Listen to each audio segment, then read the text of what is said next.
Friends, ಎಲ್ಲರಿಗೂ welcome to Sushma village girl. ಇವತ್ತು ಬಂದು ವ್ಲಾಗ್ನ ಸ್ಟಾರ್ಟ್ ಮಾಡ್ತಾಯಿದ್ದೀನಿ. ಆ್ಯಂಡ್ ಆಲ್ಸೋ ಮೊದಲನೇದಾಗಿ ಎಲ್ಲರಿಗೂ ಹ್ಯಾಪಿ ನ್ಯೂ ಇಯರ್.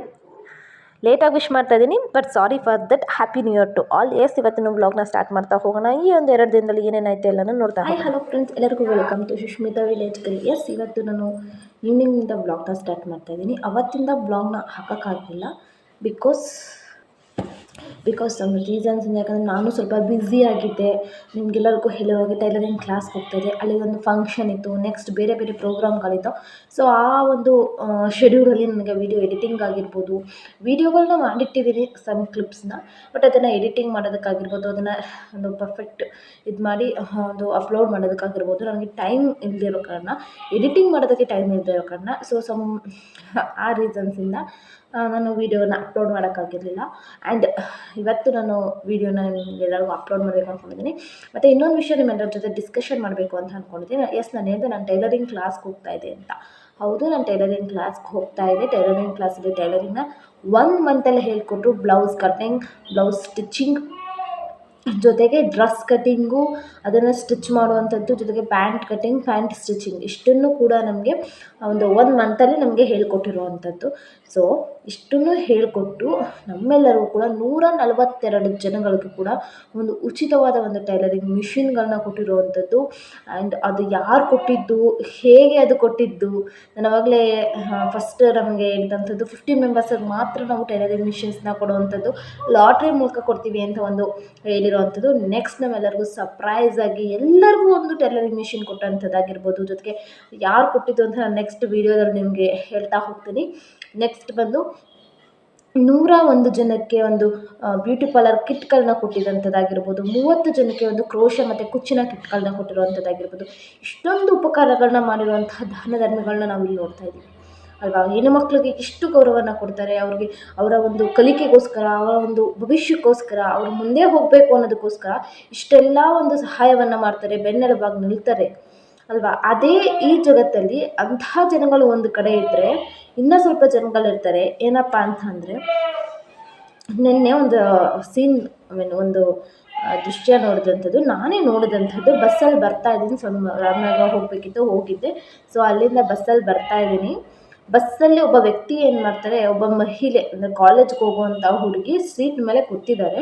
ಅವರೇನೋ ಮ್ಯೂಸಿಕ್ ಕೇಳ್ಕೊಂಡೇನೋ ಕೂತಿದ್ರಂತೆ ಇಯರ್ಫೋನ್ ಹಾಕ್ಕೊಂಡು. ಸೊ ಅದಕ್ಕೆ ಇವ್ರು ಏನು ಮಾಡ್ತಾಯಿದ್ದಾರೆ, ಒಂದು ಮಿಡಲ್ ಏಜ್, ಒಂದು 40 to 50 ಏಜ್ ಇರುವಂಥ ವ್ಯಕ್ತಿ ಏನು ಮಾಡಿದ್ದಾರೆ, ಜಗಳ ಮಾಡ್ತಾಯಿದ್ದಾರೆ.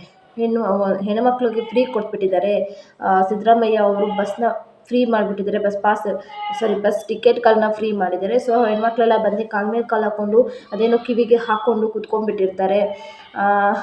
ನಮಗೇನು ಬೆಲೆ ಇಲ್ವಾ, ಎಲ್ಲ ಮಾಡಿದ್ರೆ ಎಲ್ಲರಿಗೂ ಮಾಡಬೇಕು, ಅದ್ಯಾಕೆ ಹೆಣ್ಮಕ್ಳಿಗೆ ಮಾತ್ರ ಮಾಡ್ತಾರೆ ಅಂತ ಇವರು ಕ್ವಶನ್ಸ್ ಮಾಡಿ ಬಸ್ಸಲ್ಲಿ ಆ್ಯಕ್ಚುಲಿ ರನ್ನಿಂಗಲ್ಲಿರೋ ಬಸ್ಸಲ್ಲಿ ಜಗಳನ ತೆಗೆದ್ರು. ಅಲ್ಲಿರೋ ಗಂಡಸರೆಲ್ಲ ಒಂದು ಸ್ವಲ್ಪ ಜನ ಅದ್ರ ಬಗ್ಗೆ ಮಾತಾಡಿದ್ರು, ಇನ್ನು ಸ್ವಲ್ಪ ಜನ ಏನು ಮಾತಾಡಲಿಲ್ಲ. ಹೆಣ್ಮಕ್ಳು ನಾವು ಸ್ವಲ್ಪ ಹೊತ್ತು ನೋಡುವಷ್ಟು ನೋಡ್ದು. ಸೊ ಆ ಥರ ಜಗಳಗಳನ್ನ ತೆಗಿತಾರಲ್ವ, ಅವ್ರಿಗೆ ಒಂದು ಮಾನವೀಯತೆ ಅನ್ನೋದಿರೋದಿಲ್ವ. ಹೆಣ್ಮಕ್ಳು ಪ್ರತಿಯೊಂದಕ್ಕೂ ನಮ್ಮ ಮುಂದೆನೇ ಬಂದು ಕೈ ಚಾಚಬೇಕು, ಪ್ರತಿಯೊಂದಕ್ಕೂ ನಮ್ಮ ಹತ್ರನೇ ಬಂದು ದುಡ್ಡು ಕೇಳಬೇಕು. ಯಾಕಂದರೆ ಮನೇಲಿ ನನ್ನೇ ತೊಗೊಂಡು ಒಂದು ಹೌಸ್ ವೈಫ್ ಆಗಿ ನಾನೆಲ್ಲೂ ಹೊರಗಡೆ ಕೆಲ್ಸಕ್ಕೆ ಹೋಗ್ತಾಯಿಲ್ಲ. ಪ್ರೆಸೆನ್ಸ್ ಇಲ್ಲಿವರೆಗೂ ಎಲ್ಲೂ ಕೆಲ್ಸಕ್ಕೆ ಹೋಗಿಲ್ಲ. ಏನೇ ಇದ್ದರೂ ನಾನು ಗಂಡನ ಹತ್ರನೇ ಕೇಳಬೇಕು, ಏನೇ ಇದ್ದರೂ ನನ್ನ ಅಪ್ಪನ ಹತ್ರನೇ ಕೇಳಬೇಕು, ನನ್ನ ಹಸ್ಬೆಂಡ್ ಹತ್ರನೇ ಕೇಳಬೇಕು. ಅಪ್ಪ ಅಮ್ಮನ ಹತ್ರ ಕೇಳ್ತಾ ಇದ್ದೋ, ಮದುವೆಯಾಗಿ ಗಂಡನ ಮನೆಗೆ ಬಂದಿದ್ದೀವಿ, ಇವಾಗ ಏನೇ ಬೇಕಂದ್ರೂ ನಮ್ಮ ಗಂಡನ ಹತ್ರನೇ ಕೇಳಬೇಕು. ಫಾರ್ ಎಕ್ಸಾಂಪಲ್ ಒಂದು 10 ರೂಪಾಯಿಂದ ಏನೋ ತಿನ್ನಬೇಕು ಅಂದರೂ ಕೂಡ ನನ್ನ ಗಂಡನ ಹತ್ರ ಕೇಳಬೇಕು, ರೀ ಅದನ್ನು ತಿಂತೀನಿ, ಅಮೌಂಟ್ ಕೊಡಿ ಅಂತ. ಸೊ ಅಂಥದ್ರಲ್ಲಿ ನಮ್ಗಳಿಗೂ ಒಂದು ಸ್ವಾಭಿಮಾನ ಅಂತ ಇರಲ್ವಾ. ನಾವು ದುಡಿಬೇಕು, ನಮ್ಮದು ಒಂದಿಷ್ಟು ದುಡ್ಡಂತ ಕೂಡಿಟ್ಟಿರಬೇಕು, ನಾವು ಎಲ್ಲಾದರೂ ಹೋಗಬೇಕು ಅನ್ನೋಂಥದ್ದಾಗಿರ್ಬೋದು, ಅಥವಾ ನಾವೇನಾದ್ರು ತಿನ್ನಬೇಕು ಅನ್ನೋಂಥದ್ದಾಗಿರ್ಬೋದು. ಇವಾಗ ಬಸ್ ಚಾರ್ಜ್ಗೆ ಪ್ರತಿ ಸಲ ಬಸ್ ಚಾರ್ಜ್ಗೆ ದುಡ್ಡನ್ನ ಅವ್ರ ಹತ್ರ ಕೇಳೋದಕ್ಕಾಗುತ್ತಾ? ಇಲ್ಲ ಅಲ್ವಾ. ಅದನ್ನು ಪ್ರೆಸೆನ್ಸ್ ಆಫ್ ಮೈಂಡ್ ಇರಬೇಕಲ್ವ ಅವ್ರಿಗೆ. ಜೊತೆಗೆ ಎಷ್ಟೋ ಮಹಿಳೆಯರು ಕೆಲಸಕ್ಕೆ ಹೋಗಿ ದುಡ್ಡು ತಂದಾಕಿ ಗಂಡದನ್ನು ಸಾಕ್ತಾ ಇದ್ದಾರೆ. ಸೊ ಅಂಥ ಹೆಣ್ಮಕ್ಳುಗಳ್ನ ನಾವು ಈಗ ನೋಡ್ತಾ ಇರ್ಬೇಕಾದ್ರೆ, ಆ ಹೆಣ್ಮಕ್ಳಿಗೆ ಜಸ್ಟ್ ಒಂದು ಬಸ್ ಟಿಕೆಟ್ನ ಫ್ರೀ ಮಾಡಿದ್ದಾರೆ ಅಂತ ಇಷ್ಟೆಲ್ಲ ಜಗಳಗಳನ್ನ ತೆಗೆಯೋದು ಒಂಥರ ಕಾಮಿಡಿ ಅಂತಲೂ ಅನ್ನಿಸ್ತು ನನಗೆ. ಬಟ್ ಒಂಥರ ಏನೋ ಒಂದು ಗಿಲ್ಟಿ, ಏನೋ ಒಂಥರ ಬೇಜಾರು ಕೂಡ ಆಯಿತು ಅವ್ರ ಮೇಲೆ. ಯಾಕಂದರೆ ಬರೀ ಒಂದೇ ಒಂದು ಬಸ್ ಟಿಕೆಟ್ ಇದನ್ನು ಮಾಡಿದ್ದಾರೆ ಅಂತ ಇಷ್ಟೊಂದು ದೊಡ್ಡ ಜಗಳ ತೆಗೆಯುವಂಥ ಅವಶ್ಯಕತೆ ಇರಲಿಲ್ಲ ಅಲ್ವಾ. ಏನೋ ಹುಡುಗಿ ಕೇಳಿದರೆ ಇಲ್ಲಪ್ಪ ನನಗೆ ನಿಂತ್ಕೊಳ್ಳೋಕ್ಕಾಗ್ತಾಯಿಲ್ಲ, ಸ್ವಲ್ಪ ಕುತ್ಕೊತೀನಿ, ಜಾಗ ಬಿಡ್ತೀಯಾ ಅಂತ ರಿಕ್ವೆಸ್ಟ್ ಮಾಡಿದಿದ್ರೆ ಅವರೇ ಬಿಡ್ತಾ ಇದ್ರಲ್ವಾ. ಇವಾಗ ಓದ್ತಾ ಇರೋವಂಥ ಹೆಣ್ಣುಮಕ್ಳಿಗೇನೆ ಎಷ್ಟು ಜನ ಮನೇಲಿ ಅಪ್ಪ ಅಮ್ಮಂದಿರು ಓದಿಸ್ತಾ ಇದ್ದಾರೆ ಅಲ್ವಾ. ಓದ್ತಾ ಇರೋರು ಕೂಡ ಎಷ್ಟೊಂದು ಜನ ತಮ್ಮ ಸ್ಕಾಲರ್ಶಿಪ್ಪಿಂದ ಓದ್ತಾ ಇದ್ದಾರೆ. ಹೆಣ್ಣುಮಕ್ಕಳು ತನ್ನ ಸ್ಕಾಲರ್ಶಿಪ್ಪಿಂದ ಗೌರ್ಮೆಂಟ್ ಕೊಡುವಂತಹ ಒಂದು ಸ್ಕಾಲರ್ಶಿಪ್ಪಿಂದ ಹೋಗ್ತಾ ಇದ್ದಾರೆ. ಎಷ್ಟೊಂದು ಜನ ಊಟ ಬಟ್ಟೆಗೆ ದುಡ್ಡಿಲ್ಲ ಅಂದರೂ ಕೂಡ ತನ್ನ ಓದಿಗೆ ದುಡ್ಡನ್ನ ಮುಡಿಪಾಗಿಡ್ತಾ ಇದ್ದಾರೆ. ತಾನು ಕೆಲಸ ಮಾಡಿ ಪಾರ್ಟ್ ಟೈಮ್ ಜಾಬ್ ಮಾಡಿ ಎಜುಕೇಷನ್ನ ಮಾಡ್ತಾ ಇದ್ದಾರೆ. ಅಂಥ ಹೆಣ್ಮಕ್ಳನ್ನು ಕೂಡ ನಾನು ನೋಡಿದ್ದೀನಿ. ಫಾರ್ ಎಕ್ಸಾಂಪಲ್ ನಾನು ಕೂಡ ಪ್ರೆಸೆನ್ಸ್ ಒಂದು ಸ್ವಲ್ಪ ದಿನ ನಾನು ಪಾರ್ಟ್ ಟೈಮ್ ಜಾಬ್ ಥರ ಮಾಡ್ತಾ ಇದ್ದಿದ್ದು. ಸೊ ಅಂಥದ್ರಲ್ಲಿ ಆ ಥರ ಪಾರ್ಟ್ ಟೈಮ್ ಜಾಬ್ ಮಾಡಿ ವರ್ಕ್ ಮಾಡುವಂಥವ್ರಾಗಿರ್ಬೋದು, ಈ ಥರ ಎಷ್ಟೊಂದು ಜನಗಳನ್ನ ಹೆಣ್ಮಕ್ಳುಗಳನ್ನ ನಾವು ನೋಡ್ತಾ ಇದ್ದೀವಿ.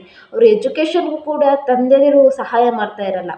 ಅಂಥದ್ರಲ್ಲಿ ಹೆಣ್ಮಕ್ಳಿಗೆ ಏನೋ ಒಂದು ಬಸ್ ಟಿಕೆಟ್ನ ಫ್ರೀ ಕೊಟ್ಟರು ಅಂದ ತಕ್ಷಣ ಈ ಥರ ಮಾಡ್ತಾರಲ್ಲ. ಅದೇ ಸಿದ್ದರಾಮಯ್ಯ 2,000 ರೂಪಾಯಿನೂ ಕೂಡ ಹೆಣ್ಮಕ್ಳಿಗೆ ಫ್ರೀಯಾಗಿ ಕೊಟ್ಟಿದ್ದಾರೆ. ಸೊ 2,000 ರೂಪಾಯಿ ಬಿಟ್ಟಿದ ತಕ್ಷಣ ಅದೇ ಗಂಡು ಮಕ್ಕಳನ್ನೇ ಮೊದಲನೇದಾಗಿ ಮನೇಲಿರೋ ಹೆಂಗಸ್ರುಗಳನ್ನ ತೊಗೊಂಡೋಗಿ ರೇಷನ್ ಕಾರ್ಡಲ್ಲಿ ಹೆಂಗಸನ್ನ ಮೊದಲು ಮಾಡಿ ಗಂಡು ಮಕ್ಕಳು ಹಿಂದಕ್ಕೆ ಹೋಗಿ 2,000 ರೂಪಾಯಿ ದುಡ್ಡು ಬರಬೇಕು ಅಂತ ಮಾಡಿಸಿದ ಅವರೇ ತಾನೇ ಮುಂದೆ ನಿಂತು. ಆ 2,000 ರೂಪಾಯಿ ದುಡ್ಡು ಬಂದರೂ ಕೂಡ ಬಂತ ತಗೊಂಬ ನನ್ ಕೊಡು ಅಂತ ಮೊದಲು ನಿಂತಿರೋರು ಅದೇ ಗಂಡಸರೇ ಹೊರತು ಯಾವ ಹೆಣ್ಮಕ್ಳು ಅಲ್ಲ. ಹೆಣ್ಮಕ್ಳಿಗೆ ಇವತ್ತು ಬಿಟ್ಟರೆ ಅಲ್ಲಿ ಇಲ್ಲಿ ಕೆಲವು ಜನಗಳನ್ನ ನೋಡ್ಬೋದು, ದುಡ್ಡಿಗೆ ಅಹಂಕಾರ ಮಾಡುವಂಥವ್ರಾಗಿರ್ಬೋದು, ಬೇರೆ ಬೇರೆ ರೀತಿ ವರ್ಕ್ ಮಾಡೋವಂಥದ್ದನ್ನ ಅಲ್ಲಿ ಇಲ್ಲಿ ಸ್ವಲ್ಪ ಜನಗಳನ್ನ ನೋಡ್ಬೋದು. ಆದರೆ ಪ್ರತಿಯೊಂದು ಹೆಣ್ಣು ಕೂಡ ಆ ಥರ ಇರೋದಿಲ್ಲ. ಗಂಡಸರು ಕೂಡ ನಾನು ಹೇಳ್ತೇನೆ, ಪ್ರತಿಯೊಂದು ಗಂಡನು ಕೂಡ ಆ ಥರ ಇರೋದಿಲ್ಲ. ಫಾರ್ ಎಕ್ಸಾಂಪಲ್ ನನ್ನ ಹಸ್ಬೆಂಡ್ನೇ ನಾನು ಎಕ್ಸಾಂಪಲ್ ಕೊಡ್ತೀನಿ, ಬೇರೆ ಯಾರು ಬೇಡ. ನನ್ನ ಹಸ್ಬೆಂಡ್ ಇಲ್ಲಿವರೆಗೂ ಕೂಡ ಅವ್ರ ಸ್ಯಾಲ್ರಿ ತರಲಿ, ಅವ್ರಿಗೇನೇ ಬರಲಿ, ಏನೇ ಒಂದು ಆದಾಯ ಅಂತ ಬಂದರೂ ಕೂಡ ನನಗೆ ಬಂದು ಹೇಳ್ತಾರೆ, ಅಮ್ಮು ಹಿಂಗೆ ಬಂದಿದೆ, ಇದನ್ನ ಈ ಥರ ಯೂಸ್ ಮಾಡೋಣ ಅಂದ್ಕೊಂಡಿದ್ದೀನಿ, ಮಾಡೋದಾ ಹೇಗೆ ಏನು ಅಂತ ನಾನು ಅವರಿಬ್ಬರು ಜೊತೆ ಕೂತ್ಕೊಂಡು ಡಿಸ್ಕಷನ್ ಮಾಡಿ ನೆಕ್ಸ್ಟ್ ನಾವು ಅದನ್ನು ಇದು ಮಾಡೋವಂಥದ್ದು. ಇವಾಗ ಸ್ಯಾಲ್ರಿ ಬಂದರೂ ಕೂಡ ಏನೇನಕ್ಕೆ ಎಷ್ಟೆಷ್ಟು ಅಮೌಂಟ್ ನಾವು ಹಾಕಬೇಕು, ನಮಗೂ ಸಾಲ ಇದೆ, ನಾವು ಸಾಲಗಳನ್ನ ತೀರಿಸ್ಬೇಕು. ಸೊ ಅದಕ್ಕೆ ಎಷ್ಟೆಷ್ಟು ಹಾಕಬೇಕು, ನಾವು ಏನೇನಕ್ಕೆ ಎಷ್ಟೆಷ್ಟು ಒಂದು ಅಮೌಂಟ್ನ ಹಾಕಬೇಕು ಅಂತಲೂ ಕೂಡ ನಾವು ಕುತ್ಕೊಂಡು ಮಾತಾಡಿ ಇಷ್ಟಕ್ಕೆ ನಿಂತದಕ್ಕೆ ಇಷ್ಟು ಹಾಕ್ತಾ ಇದ್ದೀನಿ ಕಣಪ್ಪ ಅಂತ ನಾನು ಹೇಳಿ ಅವ್ರು ಹೇಳಿನೇ ನಾವು ಮುಂದಕ್ಕೆ ಹೋಗಿರೋವಂಥದ್ದು. ಸೊ ಇಂಥ ಒಂದು ಜಗತ್ತಲ್ಲಿ ಈ ಥರ ಹೆಣ್ಮಕ್ಳಿಗೆ ಒಳ್ಳೆಯದಾಗಲಿ ಅಂತ ಒಂದು ಟೈಲರಿಂಗ್ ಮಿಷಿನ್ಗಳನ್ನ ಫ್ರೀ ಕೊಡೋದಾಗಿರ್ಬೋದು, ಅವ್ರಿಗೆ ಒಂದು ಎಜುಕೇಷನ್ಸ್ನ ಕೊಡುವಂಥದ್ದಾಗಿರ್ಬೋದು. ಎಜುಕೇಷನ್ ಅಂದರೆ ಓದು ಮಾತ್ರ ಅಲ್ಲ, ಬೇರೆನೂ ಇದೆ ಅಂತ ಅವರು ಬೇರೆ ಬೇರೆ ವರ್ಕ್ಗಳಲ್ಲಿ ಹೆಣ್ಮಕ್ಳಿಗೆ ಒಂದು ಸಪೋರ್ಟಿವ್ ಆಗಿ ನಿಲ್ಲುವಂಥ ವ್ಯಕ್ತಿಗಳನ್ನೂ ನಾನು ನೋಡಿದೆ. ಜೊತೆಗೆ ಅದೇ ಒಂದು ಸಿಚುವೇಶನ್ಗೆ ಅದೇ ಮಾರನೇ ದಿನ ಮುಂದಿನ ದಿನ ಬಸ್ಸಲ್ಲಿ ಜಸ್ಟ್ ಒಂದು ಟಿಕೆಟ್ ಫ್ರೀ ಕೊಟ್ಟಿದ್ದಾರೆ, 12 ರೂಪಾಯಿ ಟಿಕೆಟ್ ಫ್ರೀ ಕೊಟ್ಟಿದ್ದಾರೆ ಅಂತ. ನಮ್ಮ ರೂಟ್ಗೆ 12ರಿಂದ 15 ರೂಪಾಯಿ ಅಷ್ಟೇನೆ. ರಾಮನಗರದಿಂದ ನಮ್ಮ ಊರಿಗೆ 15 ರೂಪಾಯಿ ಟಿಕೆಟ್ನ ಫ್ರೀ ಕೊಟ್ಟಿದ್ದಾರೆ, 12-15 ರೂಪಾಯಿ ಟಿಕೆಟ್ನ ಒಂದು ಫ್ರೀ ಕೊಟ್ಟಿದ್ದಾರೆ ಅನ್ನೋದಕ್ಕೋಸ್ಕರ ಜಗಳ ಮಾಡಿದ ವ್ಯಕ್ತಿನೂ ಕೂಡ ನಾನು ನೋಡಿದೆ. ಸೊ ಜಗತ್ತಲ್ಲಿ ಯಾವ ಥರ ವ್ಯಕ್ತಿಗಳಿರ್ತಾರೆ ಅಂತ ಇಲ್ಲೇ ಒಂದು ಎಕ್ಸಾಂಪಲ್ ಸಿಗ್ತಾ ಹೋಗ್ತು ನನಗೆ. ಒಂದು ಕಡೆ ಒಳ್ಳೇದು ಮಾಡೋರು ಇರ್ತಾರೆ, ಒಂದು ಕಡೆ ಕೆಟ್ಟದ್ದು ಮಾಡೋದು ಇರ್ತಾರೆ. ಯಾವುದನ್ನು ನಾವು ಯಾವ ರೀತಿ ಎಷ್ಟು ಪರ್ಸೆಂಟೇಜಲ್ಲಿ ತೊಗೊತೀವಿ, ಯಾವುದು ನಮಗೆ ಇಂಪಾರ್ಟೆಂಟ್, ಯಾವುದನ್ನು ನಾವು ಬುದ್ಧಿ ಉಪಯೋಗಿಸಿ ಯಾವುದಕ್ಕೆ ನಾವು ಎಷ್ಟು ಗೌರವ ಕೊಡ್ತೀವಿ ಅನ್ನೋದ್ರ ಮೇಲೆ ನಮ್ಮ ಹೆಣ್ಮಕ್ಳುಗಳ ಜೀವನ ನಿಂತಿರುತ್ತೆ, ನಮ್ಮ ಹೆಣ್ಮಕ್ಳುಗಳ ಭವಿಷ್ಯ ನಿಂತಿರುತ್ತೆ. ನಾವು ಒಂದು ಮನುಷ್ಯರೇ, ನಮಗೂ ಮನಸ್ಸಿದೆ, ನಮಗೂ ಒಂದು ಮನಸ್ಸಾಕ್ಷಿ ಅಂತ ಇದೆ, ನಮಗೂ ಆಸೆಗಳಿದೆ, ಕನಸುಗಳಿದೆ. ಅವುಗಳನ್ನ ಪ್ರೂವ್ ಮಾಡ್ಕೊಳ್ಳೋದಕ್ಕೆ ದಯವಿಟ್ಟು ಕೆಲವು ಗಂಡಸರು ಸಹಾಯ ಮಾಡ್ತೀರಾ, ಕೆಲವು ಗಂಡಸರು ಅದನ್ನೇ ಒಂದು ಕೆಟ್ಟದ್ದು ಅಂತ ಇಂಡಿಕೇಟ್ ಮಾಡ್ತೀರಾ. ಅದನ್ನು ದಯವಿಟ್ಟು ಬಿಟ್ಬಿಡಿ. ಹೆಣ್ಮಕ್ಳು ಕೂಡ ನಿಮ್ಮಂಗೆನೇ ಮನುಷ್ಯರೇ, ಅವ್ರಿಗೂ ಕೆಲವೊಂದು ಆಸೆಗಳಿರುತ್ತೆ. ಅವರು ನಾವು ದುಡಿಬೇಕು, ನಮ್ಮ ಕಾಲ ಮೇಲೆ ನಾವು ನಿಂತ್ಕೊಬೇಕು ಅಂತ ಕನಸುಗಳಿರುತ್ತೆ. ಇವತ್ತೇನೋ ನೀವಿದ್ದೀರಾ, ಸಾಕ್ತೀನಿ ನಾನು ಅಂತ ಅಂತೀರ, ಅಕಸ್ಮಾತ್ ಏನೋ ಆಗಿ ಏನೋ ಆಕ್ಸಿಡೆಂಟೋ ಏನೋ ಒಂದು ಆಯಿತು, ಅಕಸ್ಮಾತಾಗಿ ತೀರೋದ್ರಿ, ಅವಾಗ ಹೆಣ್ಮಕ್ಳು ಎಲ್ಲೋಗಬೇಕು? ಅವ್ರಿಗೊಂದು ಎಜುಕೇಷನ್ ಕೊಡಿಸಿರಲ್ಲ, ಒಂದು ಕೆಲಸಕ್ಕೆ ಅಂತ ಕಲಿಸಿರಲ್ಲ. ಆವಾಗ ಆ ಹೆಣ್ಮಕ್ಳು ಕೊಡೋ ಕಷ್ಟಕ್ಕಿಂತ ಇವಾಗಿಂದನೇ ನೀವು ಜೊತೆಗಿದ್ದಾಗೇ ಸಹಾಯ ಮಾಡಿಕೊಂಡು ಕಲಿಯಮ್ಮ, ಆಯಿತು ನೀನು ಮಾಡಮ್ಮ, ನಾನು ಇರ್ತೀನಿ ಅಂತ ಏನೋ ಒಂದು ಎಜುಕೇಷನ್ನು ಏನೋ ಒಂದು ಜಾಬ್ನ ಕೊಡಿಸಿ ಅವ್ರನ್ನ ಕಳಿಸ್ತಾ ಹೋದರೆ, ನೀವು ಇಲ್ಲ ಅಂದಾಗ ಕೂಡ ಅವ್ರು ದುಡ್ಡು ತಿನ್ನುವಂಥ ಶಕ್ತಿ ಇರುತ್ತೆ. ಅವ್ರು ತಿನ್ನೋದಲ್ಲ, ಅವ್ರ ಮಕ್ಕಳನ್ನ ಸಾಕುವಂಥ ಶಕ್ತಿ ಅವ್ರಿಗಿರುತ್ತೆ. ಸೊ ದಯವಿಟ್ಟು ಎಲ್ಲ ಗಂಡು ಮಕ್ಳ ಹತ್ರ ಕೇಳ್ಕೊಳ್ಳೋದು ಇಷ್ಟೇನೆ, ಹೆಣ್ಣುಮಕ್ಳನ್ನು ಕೂಡ ಬದುಕೋದಕ್ಕೆ ಬಿಡಿ. ಅವ್ರಿಗೊಂದು ಬೆನ್ನೆಲುಬಾಗಿ ನಿಲ್ಲಿ, ಆದರೆ ಬೆನ್ನೆಲುಬಾಗಿ ನಿಲ್ಲಿ, ಸಹಾಯ ಮಾಡಿ. ಇಲ್ಲಾಂದರೆ ದಯವಿಟ್ಟು ಅವ್ರಿಗೆ ಅವ್ರದ್ದೇ ಆದಂತಹ ಸ್ವಾತಂತ್ರ್ಯವನ್ನು ಕೊಟ್ಟು ಬಿಟ್ಬಿಡಿ. ಓಕೆ, ಇವಾಗ ನನ್ನ ಅನಿಸಿಕೆನ ನಾನು ನಿಮ್ಮ ಜೊತೆ ಶೇರ್ ಮಾಡಿದ್ದೀನಿ ಅಷ್ಟೇ. ಜಸ್ಟ್ ಒಂದು 2 ಸೀಕ್ವೆನ್ಸು ಕೂಡ ಒಂದು ಹಿಂದೆ ಮುಂದೆ ಆಗಿದ್ದರಿಂದ ನನ್ನ ಮನ್ಸಿಗೆ ಅನ್ಸಿದ್ದು ನಾನು ನಿಮ್ಮ ಜೊತೆ ಶೇರ್ ಮಾಡಬೇಕು ಅನ್ನಿಸ್ತು, ಅದನ್ನು ಶೇರ್ ಮಾಡಿದ್ದೀನಿ. ಆ್ಯಂಡ್ ಆಲ್ಸೋ ನನ್ನ ಮಗಳ ಫಸ್ಟೇ ಹೇಳಿದೆ, ಒಬ್ಬ ಮಹಾನ್ ವ್ಯಕ್ತಿಗಳು, ಒಬ್ಬ ಅಂತ ಹೇಳೋದಕ್ಕೆ ಹೋಗಲ್ಲ, ಹಲವಾರು ಜನ ಮಹಾನ್ ವ್ಯಕ್ತಿಗಳು ಸೇರಿಕೊಂಡು ನಮಗೆ ಒಂದಿಷ್ಟು ಸಹಾಯವನ್ನು ಮಾಡಿದ್ದಾರೆ. ಒಂದು ಮಿಷಿನ್ನ ಫ್ರೀ ಕೊಟ್ಟಿರುವಂಥದ್ದಾಗಿರ್ಬೋದು, ಒಂದಿಷ್ಟು ಎಜುಕೇಷನ್ನ ಕೊಡಿಸಿರುವಂಥದ್ದು ಮಾಡಿದ್ದಾರೆ. ಅವರು ಯಾರು, ಜೊತೆಗೆ ಅವ್ರು ಏನೇನು ಕೊಟ್ಟಿದ್ದಾರೆ, ಎಷ್ಟು ಕೊಟ್ಟಿದ್ದಾರೆ, ಎಷ್ಟು ಆ ಒಂದು ಪ್ರೋಗ್ರಾಮಲ್ಲಿ ನಾವುಗಳು ಎಷ್ಟು ಎಂಜಾಯ್ ಮಾಡಿದ್ದೀವಿ, ಎಷ್ಟು ಖುಷಿ ಪಟ್ಟಿದ್ದೀವಿ, ಪ್ರತಿಯೊಂದನ್ನು ಕೂಡ ನಾನು ನಿಮ್ಮ ಜೊತೆ ಶೇರ್ ಮಾಡಬೇಕು ಅಂದ್ಕೊಂಡಿದ್ದೀನಿ. ಅದನ್ನು ಪ್ರತಿಯೊಂದನ್ನು ಕೂಡ ನಾನು ಕ್ಲಿಪ್ನು ಕೂಡ ತೆಗೆದು ಇಟ್ಟಿದ್ದೀನಿ. ಅದನ್ನು ಕೂಡ ಈಗ ನಿಮ್ಮ ಜೊತೆ ಶೇರ್ ಮಾಡ್ತಾ ಹೋಗ್ತೀನಿ. ಬನ್ನಿ ಅದನ್ನು ಕೂಡ ನಾವು ನೋಡ್ತಾ ಹೋಗೋಣ.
ನಾವು ಪ್ರೋಮೋದಲ್ಲಿ ನೋಡಿರೋ ಹಾಗೆ ನಮಗೆ ಒಂದು ಮಿಷಿನನ್ನು ಕೊಡಿಸಿರುವಂಥದ್ದು ನಮ್ಮ ಎಲ್ಲರ ಮೆಚ್ಚಿನ ಗಣೇಶ್ ಜ್ಯುವೆಲರ್ಸ್ ಓನರ್ ಆದಂಥ ಲಕ್ಷ್ಮಣ್ ಸರ್ ಅವರು ಮತ್ತು ಅವರ ಶ್ರೀಮತಿಯವರು.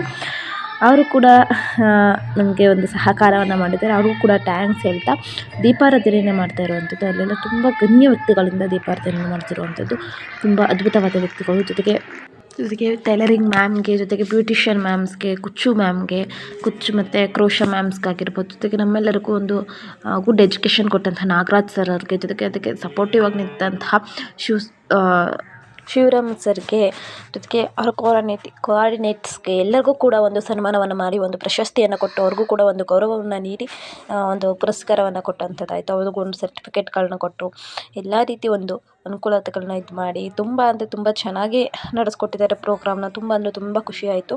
ಆ್ಯಂಡ್ ಆಲ್ಸೋ ಕೆಲವೊಬ್ಬರಿಗೆ ಸರ್ಟಿಫಿಕೇಟ್ಗಳನ್ನ ಕೂಡ ಅಲ್ಲೇ ವಿತರಣೆ ಮಾಡಲಾಯಿತು.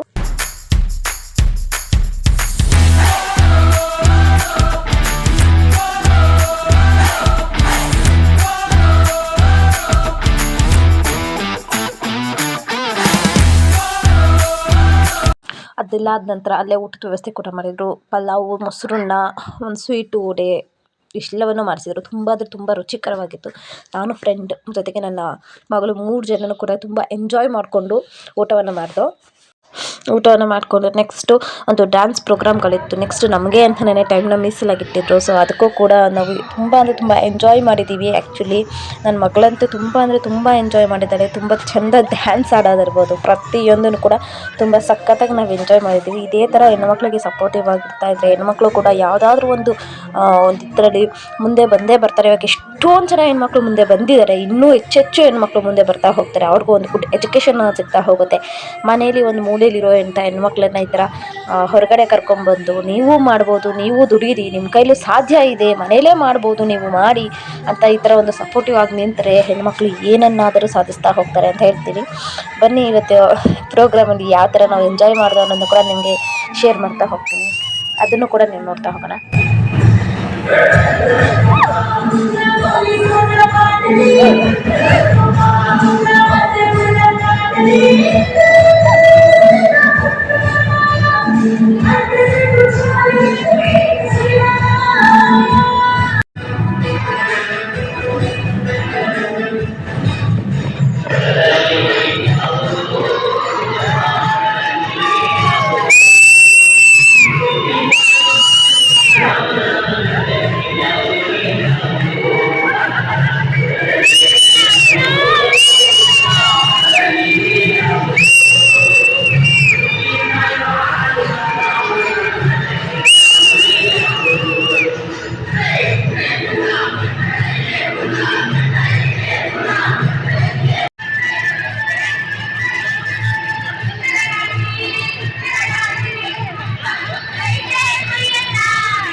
ಲಾಸ್ಟಲ್ಲಿ ಎಲ್ಲರೂ ಕೂಡ ಹೆಣ್ಮಕ್ಳು ಕೂಡ ಡ್ಯಾನ್ಸ್ ಹಾಕೋದಕ್ಕೂ ಕೂಡ ಒಂದು ಅವಕಾಶವನ್ನು ಕೊಟ್ಟಿದ್ದರು. ಎಲ್ಲರೂ ಕೂಡ ಕುಪ್ಪಳಿಸಿ ತುಂಬ ಹ್ಯಾಪಿಯೆಸ್ಟ್ ಒಂದು ಟೈಮ್ನ ನಾವು ಸ್ಪೆಂಡ್ ಮಾಡಿದಂಥ ಸನ್ನಿವೇಶ ಇದು. ತುಂಬ ಜನ ತುಂಬ ಹ್ಯಾಪಿಯಾಗಿ ಕುಣಿದು ಕುಪ್ಪಳಿಸಿದ್ದೀವಿ, ಸಂತೃಪ್ತಿ ಆಗುವಷ್ಟು ಕುಣಿದಿದ್ದೀವಿ, ಸಂತೃಪ್ತಿ ಆಗುವಷ್ಟು ಖುಷಿ ಪಟ್ಟಿದ್ದೀವಿ ಅಂತ ಹೇಳ್ಬೋದು.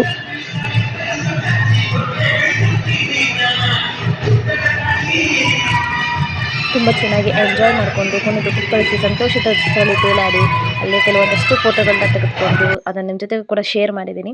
ಫೋಟೋಗಳನ್ನ ತೆಗೆದುಕೊಂಡು ಅವರು 142 ಜನಕ್ಕೆ ಮಿಷಿನ್ಗಳನ್ನು ಕೂಡ ಫ್ರೀಯಾಗಿ ಕೊಟ್ಟರು. ಅದನ್ನು ಕೂಡ ನಾವು ಕಲೆಕ್ಟ್ ಮಾಡ್ಕೊಂಡು ಬಂದು ಮಾರನೇ ದಿನ ಬೆಳಗ್ಗೆ ಎಲ್ಲ ನ್ಯೂಸ್ ಪೇಪರ್ಗಳಲ್ಲೂ ಕೂಡ ಎಲ್ಲ ನ್ಯೂಸಲ್ಲೂ ಕೂಡ ಇದು ದೊಡ್ಡ ನ್ಯೂಸ್ ಆಗಿ ಹರಿದಾಡ್ತಾ ಹೋಗ್ತು. ಜೊತೆಗೆ ಸರ್ಟಿಫಿಕೇಟ್ ಕೂಡ ಕಲೆಕ್ಟ್ ಮಾಡ್ಕೊಂಡು ಅಲ್ಲಿಂದ ಹೊರಟು ಬಂದು ನನ್ನ ಇವತ್ತಿನ ವಿಡಿಯೋ ಎಲ್ಲರಿಗೂ ಇಷ್ಟ ಆಗಿದೆ ಅಂತೀನಿ. ಇಷ್ಟ ಆಗಿದ್ರೆ ಸಬ್ಸ್ಕ್ರೈಬ್ ಮಾಡ್ಕೊಳ್ಳಿ, ಲೈಕ್ ಮಾಡಿ, ಸಪೋರ್ಟ್ ಮಾಡಿ. Thank you for watching.